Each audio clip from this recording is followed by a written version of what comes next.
મિત્રો, તમારા ઘરમાં પણ એવા લોકો હશે જેમને કંઈક ને કંઈક એડિક્શન છે.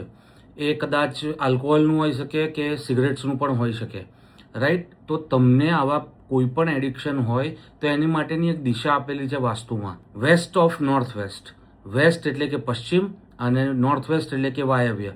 પશ્ચિમ અને વાયવ્યની વચ્ચે જે પણ દિશા આવે છે ત્યાં તમારે જેનું પણ એડિક્શન છે, એ પછી આલ્કોહોલ હોય તો તેની જે બોટલ્સ આવે એ, કાં તો સિગરેટ્સ હોય તો સિગરેટના પેકેટ્સ, એ તમારે વેસ્ટ ઓફ નોર્થ વેસ્ટમાં મૂકવાના છે. ત્યાં જે દેવતા આવે છે તેમનું નામ છે રોગ શોષ, પાપ યક્ષમાં.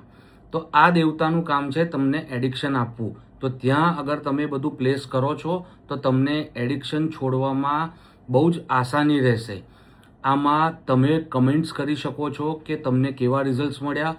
પાસ્ટમાં મારા સ્ટુડન્ટ્સે આ વસ્તુ કરેલી છે અને બહુ જ વન્ડરફુલ રિઝલ્ટ્સ મળેલા છે. તો તમે પણ તમારા ઘરમાં કોઈ પણ એડિક્શન હોય તો આ વસ્તુ ત્યાં મૂકી અને એના રિઝલ્ટ્સ લઈ શકો છો. અમુક લોકો કમેન્ટ્સમાં એવું કહેશે કે આ બધાથી કશું ના થાય. અરે ભાઈ, ટ્રાય કરી લો ને. ટ્રાય કરવામાં તમારું શું જાય છે, રાઈટ? ટ્રાય કરવામાં મેં 1 રૂપિયો તો માગ્યો નથી. તો ટ્રાય કરી જરૂરથી કમેન્ટમાં કહેજો. ધન્યવાદ.